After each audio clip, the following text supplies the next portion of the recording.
Welcome to the Rapid City Area Schools Facilities presentation. Thank you for viewing this video. We value your feedback, and your participation in this process is critical. As many of you know, we have a number of facility issues that need to be addressed. I am going to tell you why it is critical that we prioritize these issues. Over the course of the next 20 to 25 minutes, you are going to hear about a preliminary recommendation to our Board of Education. This recommendation comes directly from our Facilities Task Force. About a year ago, we convened a Facilities Task Force made up of RCAS families, staff, and community members to look at our current facility needs. Their goal was to develop a master plan to take to you, our community. After more than a year of studying this issue extensively, they believe they have a solid plan. Still, the task force, school board, and our administration want your input on their preliminary plan before the task force brings its final recommendation to the board. It is so important that a plan is developed that truly reflects the needs and wants of our community members. Before we talk about our needs in our district and unveil the task force's proposal, I want to show you a quick video from our task force that will give you a glimpse of what they were working on this year.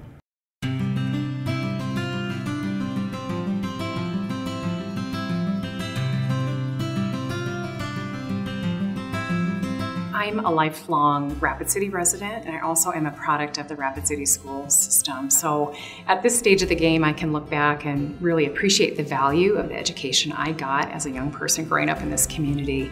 So I saw the task force as an opportunity to give back in keeping with the investment that a lot of great educators and coaches made in me as a young person growing up in this community.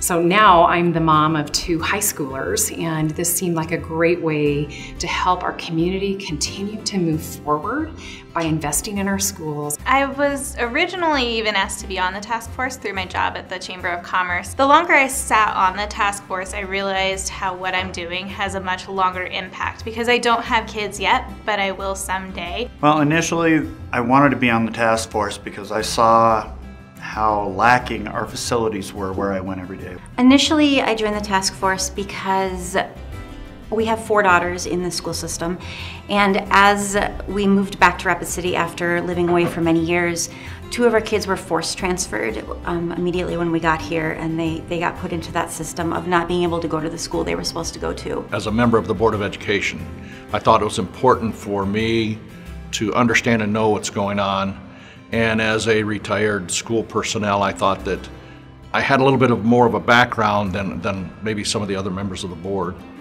So I thought it was important that I had that type of understanding of what was going to happen and what was going on, because this is an important process.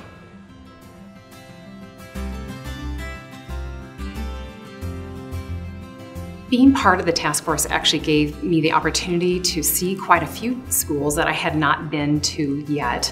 And honestly, that was a real eye-opening experience to see the diversity and the disparity of conditions available in our schools. And we have some great, bright, shining examples of great educational settings, but more often than not, we have a lot of old buildings in our district. Going into this process, it really showed me the overcrowding, the lack of space, the dated facilities, the impact every school, every level had because of our aging facilities. The opportunity gap that exists for students who may be in an older facility versus the newer ones. As someone who's very entrepreneurial and hands-on learning minded, realizing that that's a gap that exists for our students right now, and it's not necessarily a curriculum issue, but it's a facilities issue. I think that's what really surprised me most. I was just amazed at the ages of those buildings. You know, it just makes me imagine how much money are we putting into these buildings for a maintenance project? And do they still meet the needs of our 21st century learning for our students? That was an important thing, and we'd heard that discussion and so forth, but the tours of the buildings really opened my eyes to that. We started looking through all of the data on the facilities as far as the condition of the buildings, the condition of the grounds, the capacity of the building functionally, and really what was actually happening, and the safety, security, and there's so many schools that are barely meeting those standards, and that there is a huge need everywhere in the city, and the need is so great that it would be really irresponsible not to do anything, and it's not really a choice. Obviously, our world has changed pretty dramatically over the last 30 years. Technology has changed by leaps and bounds. Certainly our security concerns have changed dramatically since I was in school here in Rapid City. And as a parent, that's one of my primary concerns and the reasons why I think we really need to take a look at our school facilities and make an investment in them. I know it's going to cost a lot of dollars for us to reach our goals, but we're spending so many of those dollars on buildings that we're going to have to replace anyway. If we don't address the facilities, you're going to have people who don't want their kids going to this kind of school system. We're going to have families moving out, which will have an economic impact. Most importantly, and something that people don't consider, is our students will fall behind because they aren't going to have the opportunities for more lab work, more expanded education opportunities if we don't change our facilities to keep up with what the future is demanding of our students.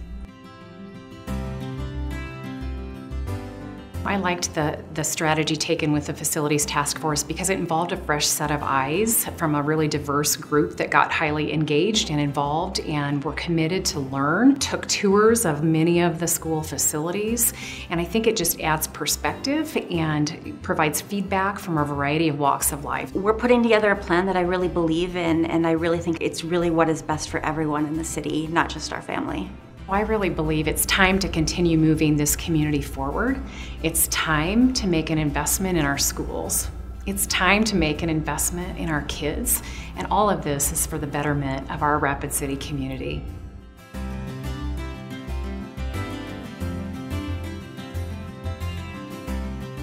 As the task forces worked this past year, it became clear that we need to address our facilities needs in 4 key areas: our aging facilities, capacity issues that already exist at some of our schools, coupled with current and future growth, safety and security concerns, and the need for environments that are conducive to 21st century learning. I'll discuss these further, but first, let's take a brief look back in time at our facilities.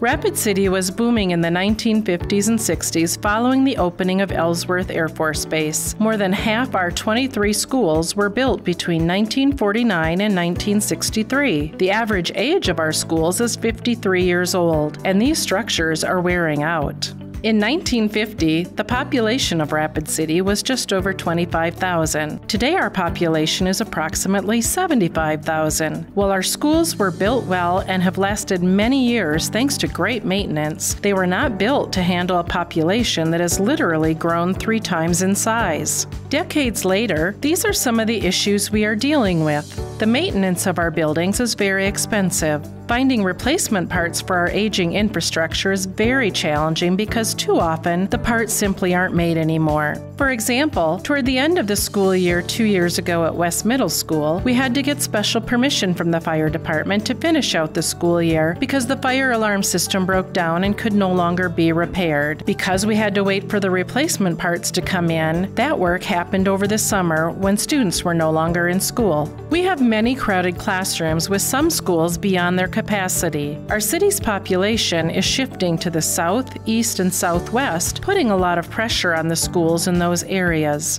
Further, our community and schools are growing and will continue to grow with the impending base expansion and other workforce development efforts. There have been dozens of school shootings in the last 2 decades, and as a result, schools have had to rethink safety and security, including safe entrances, cameras, and ALICE drills, just to name a few. We have to design our structures with safety and security in mind today, like these pictures of East Middle School depict, more than ever before. With so many of our schools having entrances that are open to the rest of the school and its classrooms and annexes, requiring students to travel back and forth between buildings, we have many safety and security needs that need to be addressed. The demands of a 21st century learning environment look very different than the demands in the 1950s and 60s when most of our schools were built. We need more room for STEM and computer labs, flexible learning spaces for collaboration and hands-on learning, and infrastructure to support ever-changing technology. This picture of a math lab at East Middle School is a great example of 21st century learning. With a movable wall open between 2 classrooms, teachers can co-teach, providing more flexible learning opportunities for students from both classrooms to work collaboratively in small groups as well as independently to accelerate and support learning. These reasons and more are our why we are having this conversation, and why we convened a facilities task force. Again, with these issues in mind, the group has developed a preliminary recommendation, which is what you are going to see now.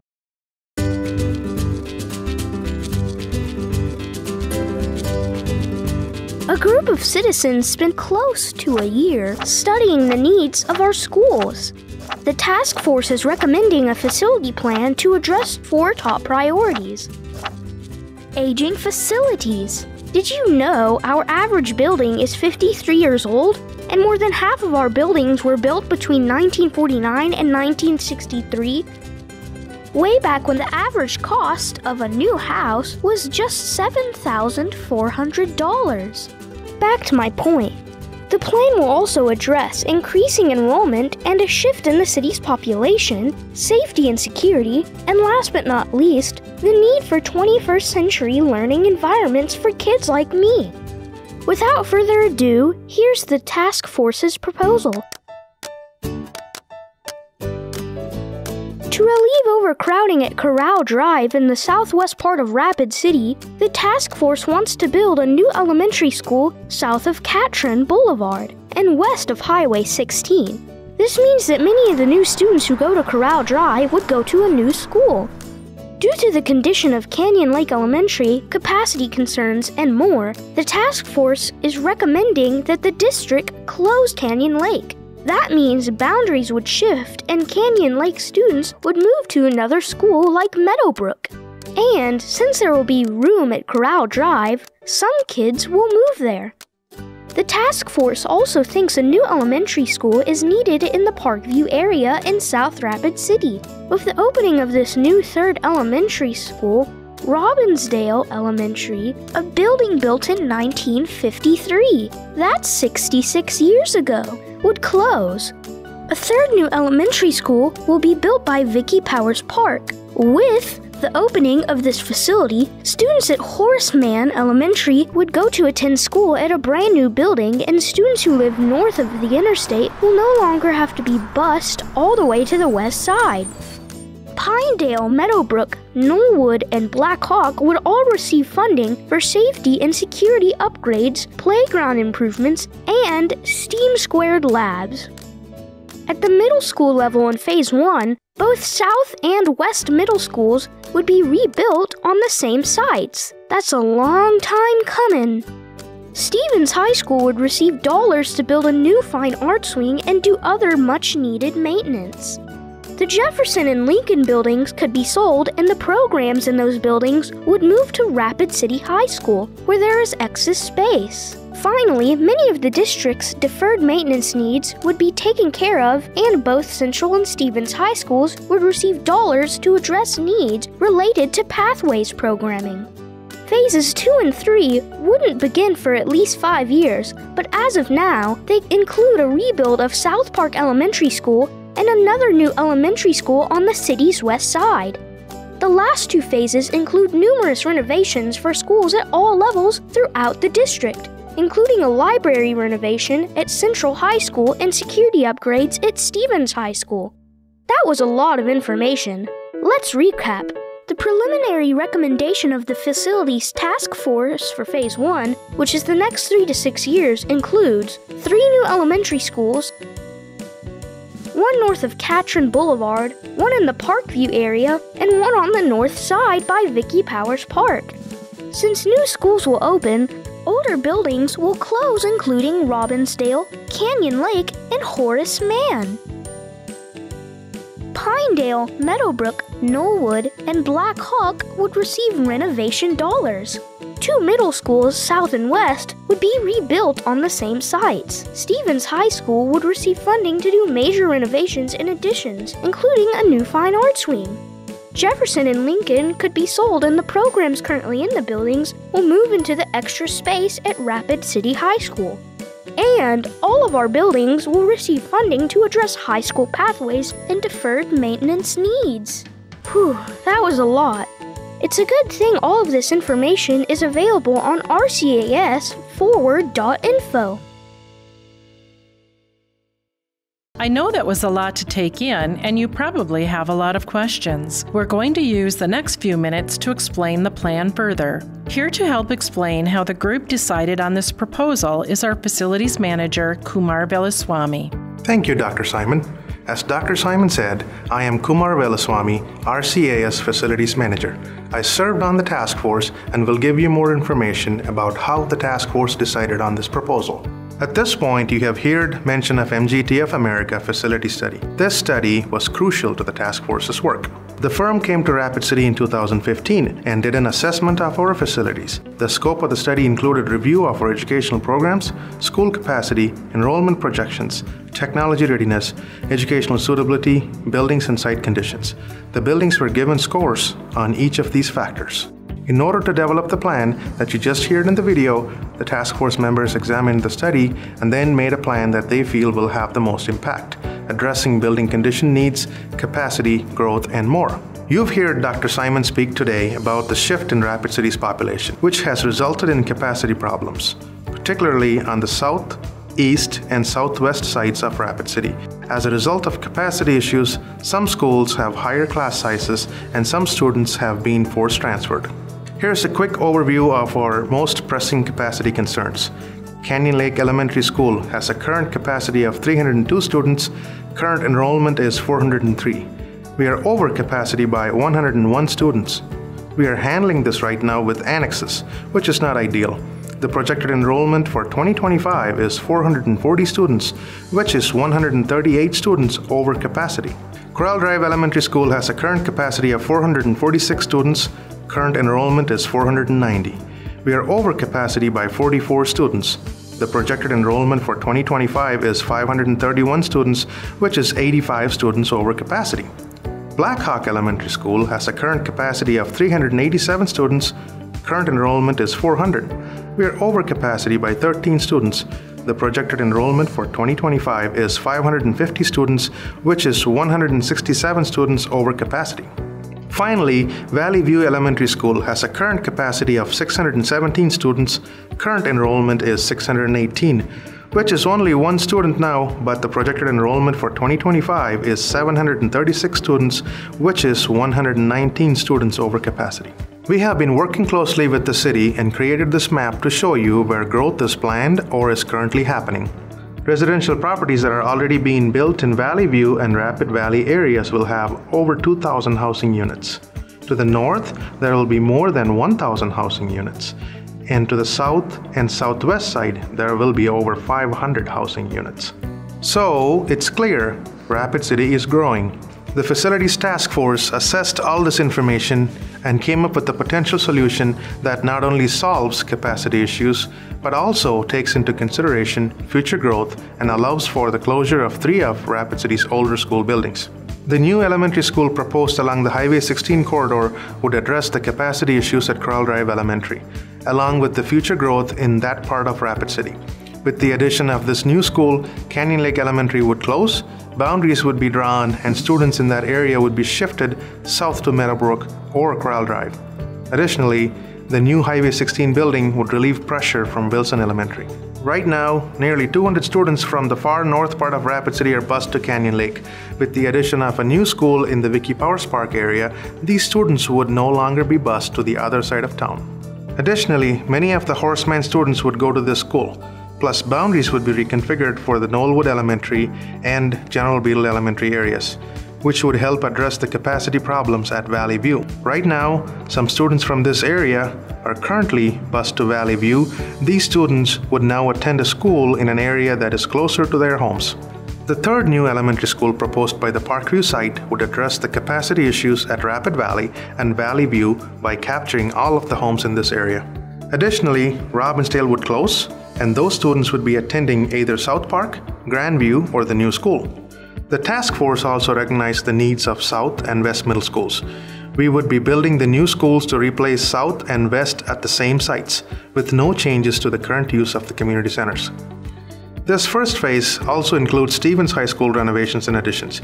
That will include a fine arts wing and other program needs. In addition, STEAM Squared labs, playgrounds, and safety and security upgrades will be done in several schools. This just gives you a little insight about how the task force members came to the conclusions they did regarding this proposal. Now, I'll hand it back to Dr. Simon. So now, let's address the elephant in the room. How much is this going to cost, and how are we going to pay for it? A general obligation bond is the funding mechanism the legislature provides for school districts that need large-scale facility improvements. The Rapid City School Board has not asked the public to support a general obligation bond in more than 45 years, and to provide some perspective, Sioux Falls has passed 3 during that same time period, the most recent just last fall for $190 million. As a district, we have worked very hard to be good stewards of our tax dollars and have been able to do a number of projects without a bond. However, we're at a point in time where we have mounting needs that are happening at the same time. Aging facilities and infrastructure that need to be replaced, growing enrollment and capacity issues that are only getting worse, safety and security needs, and outdated learning spaces that are not conducive to 21st century learning. Trying to use capital outlay funds to build one building every decade simply won't address our needs, as the needs far outweigh that funding. Furthermore, the upkeep of these aging buildings is costing the district millions to maintain every year. They're a huge drain on our budget and could quickly become a crisis if we have to shut a building down and find an alternative place for students to go to school. The estimated cost to do all of these projects is $250 million. This slide shows the estimated annual tax impact on a range of 2019 property valuations. To find out the impact on your property taxes, you can go to the tax calculator found at rcasforward.info and put in your 2019 property value to see how a property tax increase for $250 million will impact you. For example, if your property is valued at $250,000, your approximate annual tax increase would be $49.38 a month, $12.35 a week, or $176 a day, far less than a latte. We're going to conclude our presentation with a brief survey, but first, I want to thank you for taking the time to view this presentation today and for providing us with your feedback. If you have an iPhone or have a code reader app, you can take a picture of the QR code on the screen to take the survey, or you can put the URL in the search line to access the survey. Again, thank you for your presence and your valuable feedback. What we hear from you today will help inform the development of the task force's final recommendations to our school board.